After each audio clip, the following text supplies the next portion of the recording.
cocktails. So I've got to do this bit because my wife never believes that I'm actually out speaking at conferences. Just want to go ahead and capture that. That's what's called evidence, just in case you were wondering. So a couple things before we get started. Everybody in the room's at a different place. It's one of the hardest things to recognize when you study recruiting and recruiting technology in particular, is I could take 40 of you and put you in one room and you're all at different places. You're all doing, trying, innovating, failing, whatever. You're all doing different things, you're at different places. So we're gonna get to the fancy predictive forecasting, blah, blah, blah, blah, blah, blah, blah. But before we did that, I wanted to kind of let's make sure that we're all looking at some of the same things now. Okay, second thing, I hate futurism. So it's odd that I'm talking about the future, right? On some intellectual level. The flying car stuff bugs the hell out of me when people start talking about that stuff. So I'm not going to talk about flying cars. In fact, you'll find that when we start getting into the predictive, you'll see it a little bit more near term. In fact, I call it that. Let's talk about the next 18 months or so. Things that we can really kind of consume and do and use rather than flying cars. Right? Flying car stuff is kind of fun to talk about because you can't be wrong. Right? Nostradamus made 11,000 predictions. I mean, how can you go wrong? He's going to get some of them right? Picasso had 13,000 works of art. Some of them are actually good. So I won't get into the futurism, but we are going to start at a very pragmatic now. And again, I hate it when people beat up on HR. I hate it when people beat up on recruiters. If you're not doing some of these things, cool. You download the PowerPoint and put it on the list of things that you got to get to do, okay?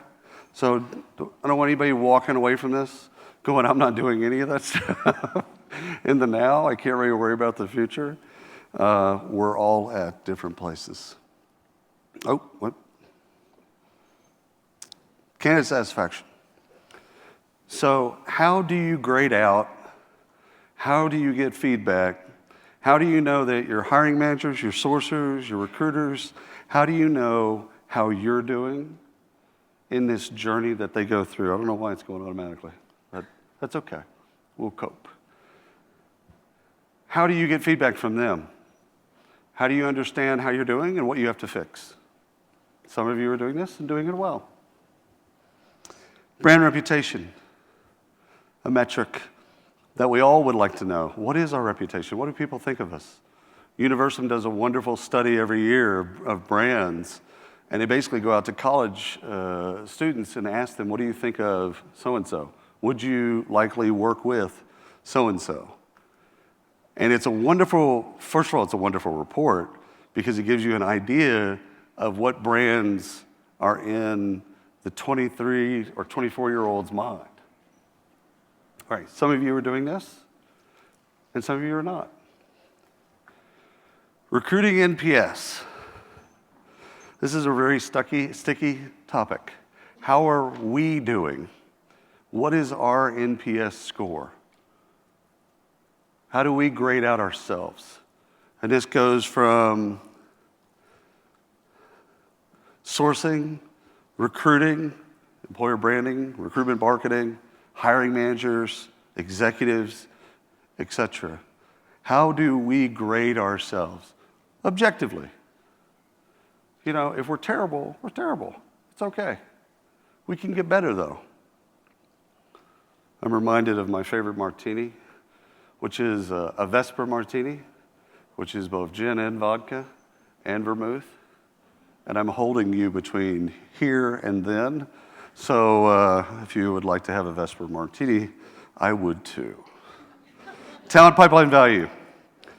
So what do we have in value? What are the metrics that we're concerned with when we look at value? How many people do we have? This could be quantity. At what quality level are they? Which is quality. But how do we judge our own pipeline? And this happened to a friend of mine at Wayfair, boss comes to him, blah, blah, blah, says, you gotta hire 1,000 software engineers next year. He called me. He said, what do I do? I said, well, quit. He didn't like that answer. He's like, William, please be serious for once in your life. I said, okay, all right. Here's what you do. So anyhow, how do we get in front of this? How do we understand what we need? This is what, if you've been in this game long enough, we used to call this workforce planning, which no one did, by the way, and no one did well. But this is us, talent acquisition, having an idea of what's coming next, what's around the corner, and how do we judge it? What's the metrics that matter as it relates to our pipeline value? Internal mobility. Okay, so you're going to hate me you're going to hate me a lot, but anyhow, you're going to hate me for a second here, because Gen Y and millennials, it's one of the most important things on their list. In fact, in the recruiting process, to your recruiters, one of the questions they ask is, what's next? That's an HR question. We're in recruiting. We're not used to dealing with the what's next question. They also ask, how are you going to train me? How are you going to skill me up? How are you going to make me better? They use different words for this, but essentially, it's a training and development question. The third question that they ask is, how are you going to praise me? Excuse me. How are you going to recognize? Never, ever do a presentation when you're chewing on mints. It's terrible. Apologies. Secondly, I have an unreasonable fear that my fly's open, so just check that real quick. It's just one of those things in public speaking. I could be up here for an hour and really not know, so I'm one of those people. It reminds me of a joke about Einstein. One of his coworkers asked him, he's coming out of the bathroom, he has his flipper or zipper down. The guy's like, ow, what's going on? He's like, I have more important things to think of. True beak. Internal mobility is an interesting dilemma for recruiters, because now we now have to fill two jobs, right? It's actually counter to our interest, which no one wants to talk about publicly, right? This is one of those things, the things we think but don't say. Internal mobility is against our interest. We don't necessarily like it. The problem is the next two generations, it's very important to them, which means that we're not going to be able to get them if we can't tell the story. Like when a candidate asks you, hey, what's next? And you can't answer what's next, they're gone. It's like Kaiser Sose.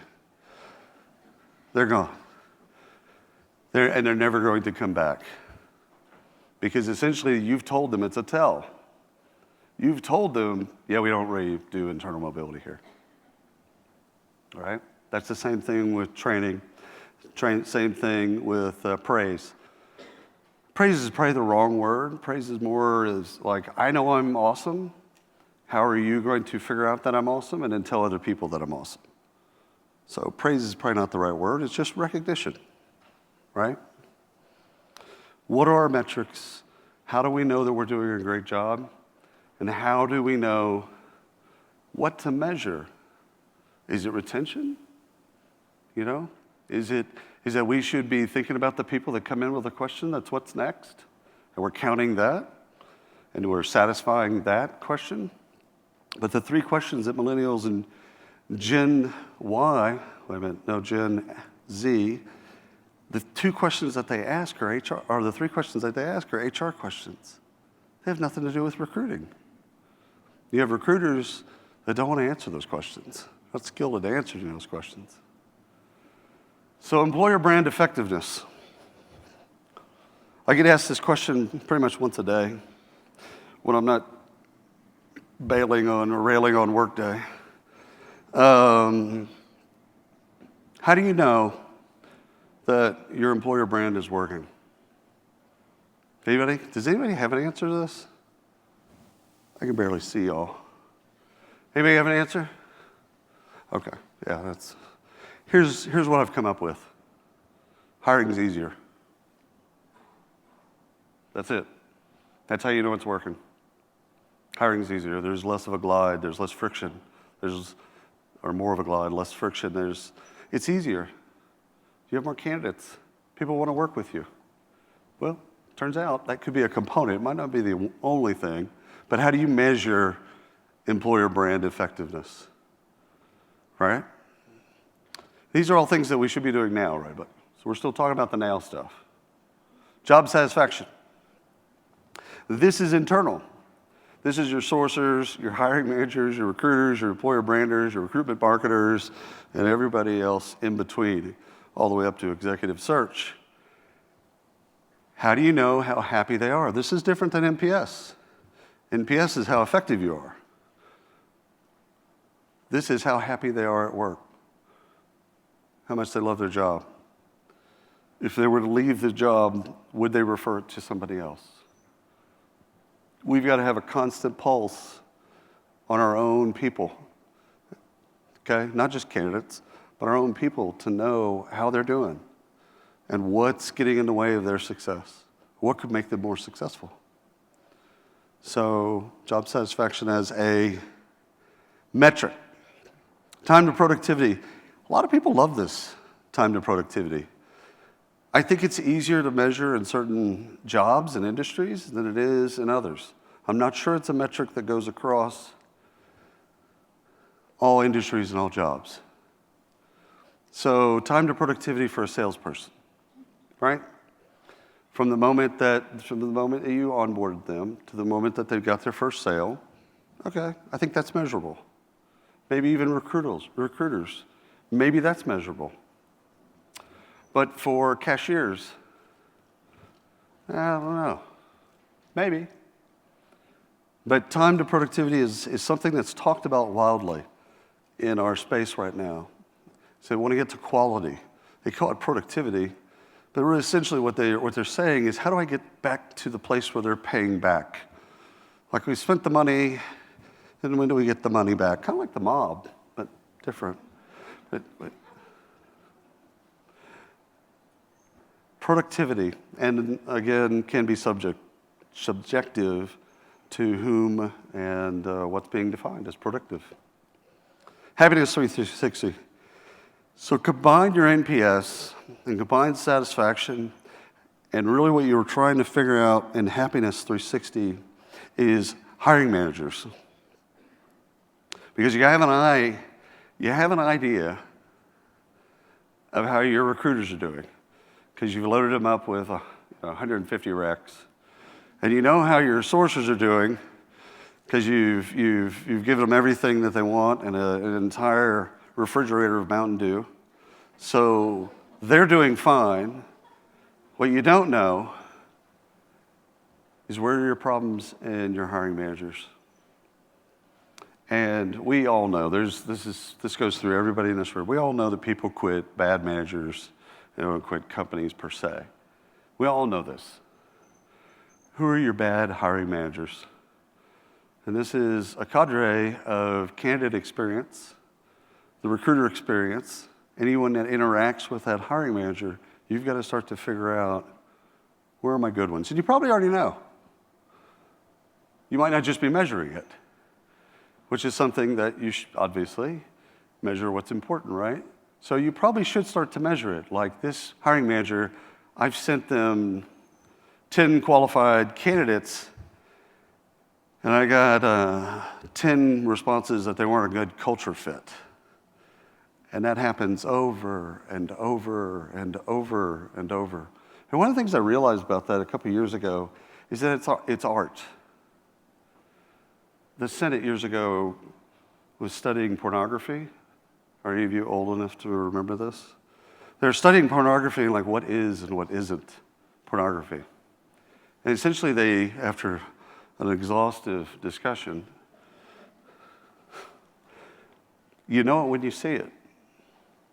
That's actually how they defined it. You know it when you see it. Like, I could have told them that in 10 minutes. They didn't have to go through a long study and all that paperwork. I could have told them that anyhow. You pretty much know who your bad hiring managers are now. But one of the things that you have to do, and this is going to get a little dark, so prepare yourself, is one of the things you need to do is get rid of them. That's a little dark, I get it. And I'm not saying all the way to the extent of putting Coke in their locker or anything like that, but, or maybe. I'm not saying that's an effective way to get rid of somebody. I'm just saying you got to get rid of them. They're impediments to your success. They're impediments to a great candidate journey and a great candidate experience. They're impediments to everything. So you got to find them. You got to identify them. You got to weed them out, and you got to get them out. No one wants to talk about this stuff, y'all. But you start with measuring. And if you're not already measuring your bad managers, your bad hiring managers in particular, start tomorrow. Find out who they are. If you don't know, it's cool. If you do know, start documenting. Build a business case for firing Jimmy or Alice, whatever, who cares? Get rid of them.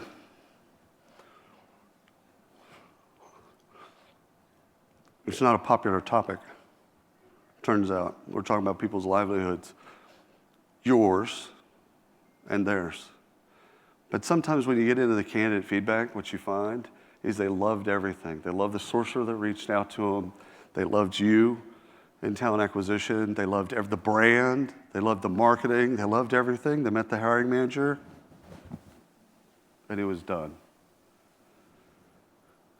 It's hard enough. I believe, I come from a place, I believe recruiting is the hardest job in HR. It's the center of HR. If you do recruiting well, HR gets easier. If you don't do recruiting well, HR gets harder. It's the hardest job in HR. Why make it harder? The people that are probably just sad, angry, pitiful people anyhow, just, I don't want to say it's natural selection, because maybe it isn't, but get rid of them. No one's going to stand on stage and tell you that. No one's going to tell you to go actively find a way to fire somebody. But I'm going to tell you, if you can stay in the same situation and it can just repeat, or you can actively be a part of changing it. I suggest you be a part of changing it. First things first, as we're talking about measurement today, measure it. Get some numbers. Regrettable turnover. So regrettable turnover, see, there was a point in HR where we thought that turnover was a bad thing. I remember lots of discussions, lots of sessions, lots of people talking about it. And a lot of people talking about turnover. Oh my God, it's terrible. Your company's terrible if it has turnover. And the truth of the matter is, some people you want them to go, right? I had an ad agency for a decade. Had about 1,000 people that went in and out the doors. Two people that came to me and said, I got this thing. I got to do it. I got to go do this thing. And to this day, Adam Crone, Charles Bedard, I would have done anything. I'd have given them a car. I'd have changed one of my kids' names. What do you need? I didn't know it. I didn't see it. I got blindsided by it. But out of those 1,000 people that came in and out of the door, 2. Y'all know this. Regrettable turnover. It's not just turnover, turnover. People leave. Some people need to leave. Some people we should have never hired. Regrettable turnover. That's what makes the company. HR believes that 80% of the value comes from 20% of the workforce. That 20% of the workforce is the most critical. It's the people on your succession plan. That's them. You lose them, you lose the value of the firm. I didn't make the rules. Candidate engagement. I like how we've moved to popularizing the candidate journey. I really like that, actually. I think we should think about the journey of the procession more than engagement, because I don't believe engagement is a thing. I think engagement is like a road stop on the way to regrettable turnover. How do we retain our best people? So if they're engaged, great. But if they're not, well, so what? And some of you are like, what? I've never heard that. That's crazy. Well, let me show you. Your best salesperson kills quota. You give them a quota, 3 million, kills it, comes back 7. You give them 20 million, comes back 40. Give them 100 million quota, they'll never make it. Kills it, comes back 200. Not engaged at all. Doesn't go to your baseball games, doesn't believe in the birthday parties, barely comes to work, blah, blah, blah. Do you care? And as an executive, board member, do you care if they're engaged? It's an IQ test.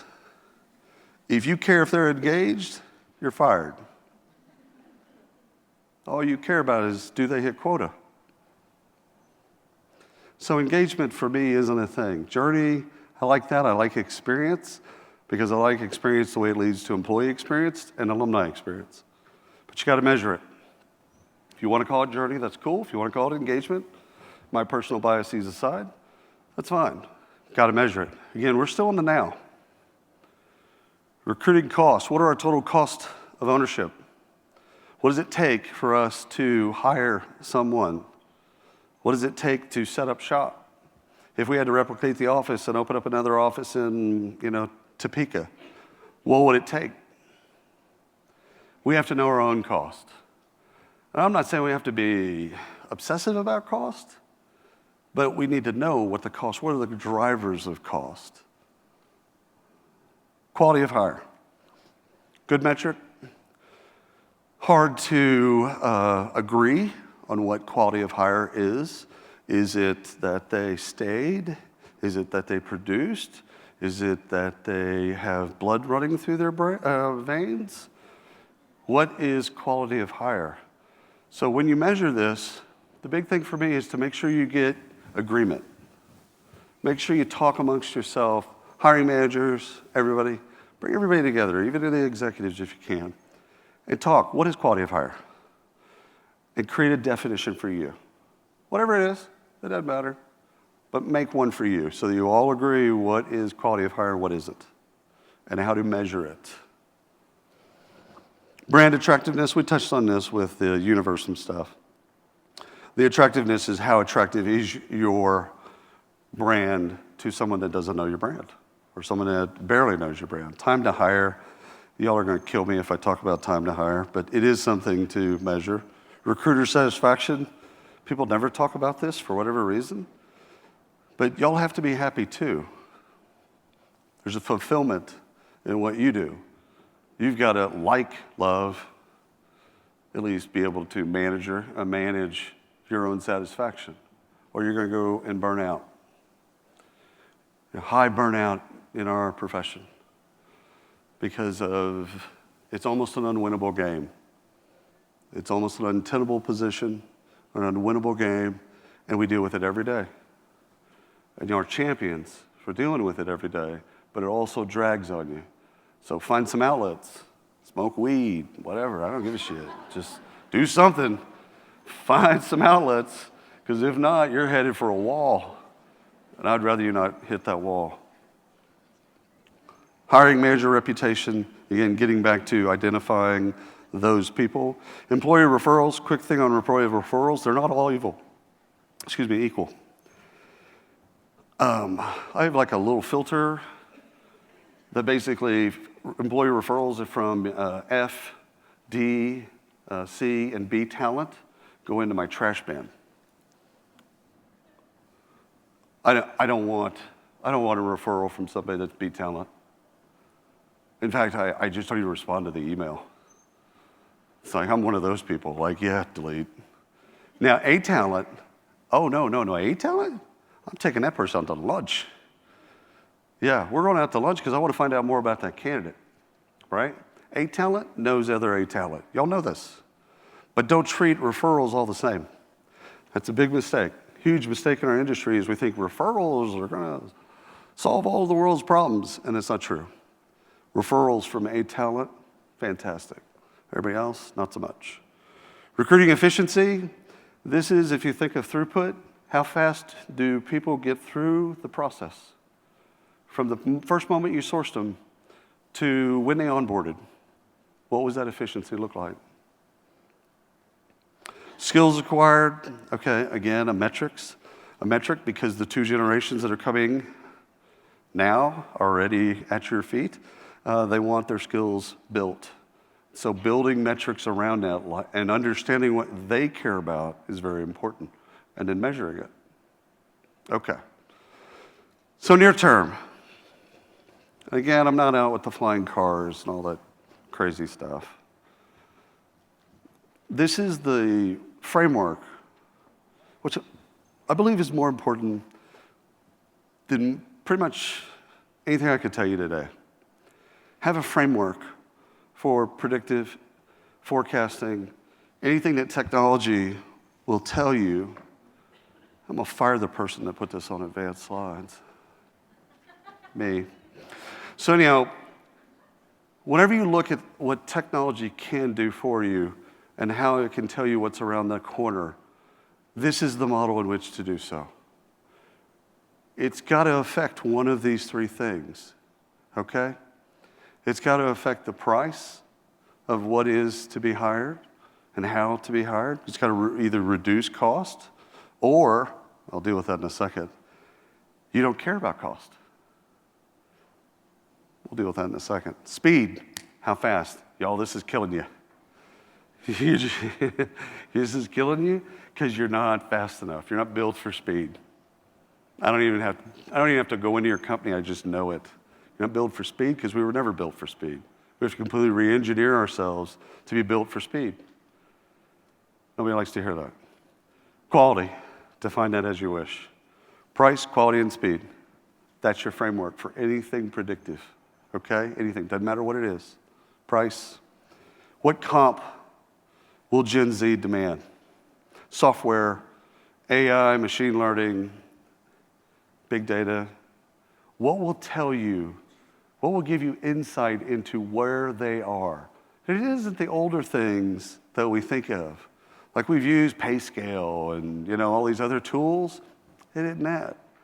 Because that's just salary. And we need to be thinking about comp. So what do they care about? And there's predictive technology today, but what I would have you focus on, because there's new technologies coming to market every 3 seconds, is not the technology per se, but the output. Where the questions I want you to ask on the phone call when you're doing demos, where does this help me? Price, quality, and speed. Where does it affect these things? If it doesn't, it's been a great call. Peace. It's got to affect one of the 3 things. Overpay or not get. This is Silicon Valley 101. They'll overpay. You bring them a software engineer, and it was $285 for the salary, and the candidate comes in at $400. Sounds unreasonable, right? Sounds crazy. Do you want the talent or not? And if you want the talent, you pay. Causes other issues. I get that. It causes other ripples. I understand that. But if you want the talent, you have to ask yourself, and really it's a question you also have to ask your executive team when they give you pushback, on the technology that you want to buy, et cetera. Do you want the talent or not? Period. Here's something that predictively you want to understand, again, back to the A talent versus others, are the referrals working? So now go back and look at the referrals that came in from A talent or other and measure, did they work out? Did it work out? And again, why you want to know that and why you want to look at forecasting and predictive technology is, how do you get to a point where you understand which referrals work? Quality. How fast to impact? This is kind of productivity, but you can call impact a lot of different things. You can define it in a lot of different ways, which I like.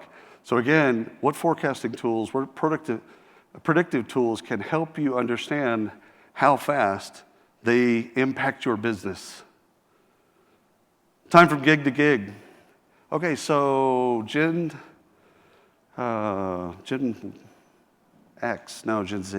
I get all my generations mixed up. They don't think of jobs as jobs. So let me say that again so you get it. They think of jobs as gigs. Now, they could be gigs within your company or gigs outside your company, but they're gigs. So you can go from one gig to the next gig to the next gig. So we actually have to start thinking about that ourselves. What is the gig that we're trying to get them to do? And what is the gig that we want them to do next? I see these 0 zeros. I got like 3 more slides. Swear to God. Don't buzz me. Don't do that thing. Will they recruit for us? Again, this is something that Predictive, you can look at the people that are kind of social connectors. And they're kind of open to, you can kind of see that they're hardwired to recommend. You want to know that. Again, there's predictive and forecasting technology that helps you. Speed, days from a source to onboarding. What can help you predict? So you have to measure where you are and understand your baseline. And then you have to understand what can help me get faster. Is it a process issue? Is it a technology issue? Is it a people issue? Such. Speed, again, we're not built for speed. Who moves the fastest? So now you have to start doing internal work where you understand who moves quickly. And that's hiring managers, sourcers, et cetera. That's everybody, even yourself. Who moves fast? And there's predictive technology that can help you with that. Are you winning the talent war? I think this is most important to kind of talk about like this. Talent's going to go with you or without you. Talent moves. So what you really want to figure out is, are we winning? When we put ourselves in front of a candidate, are they already got a positive predisposition towards us? Do they want to work with us, and do we want to work with them? It's very much a mutual kind of understanding. So the interviews that we used to do were kind of a one-way.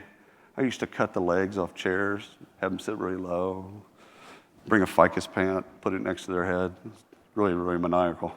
Anywho, interviews are 2 ways. And y'all know that. I mean, it's common sense, but sometimes we don't act like that, right? We think it's, you're blessed to join us. And we really need to move our mind over to, we're blessed that you're here with us. Okay? My name is William Tincup. I'm on the internet. Sorry. Anyhow, I'm also relatively easy to find on the internet, so says this slide. I'm funniest on Instagram. It's dark humor and sarcasm, and inappropriate shit and photos with my family. So I know it's late. I'm in between you and drinks. I appreciate you for being here and sticking through this. Thank you so much for your time.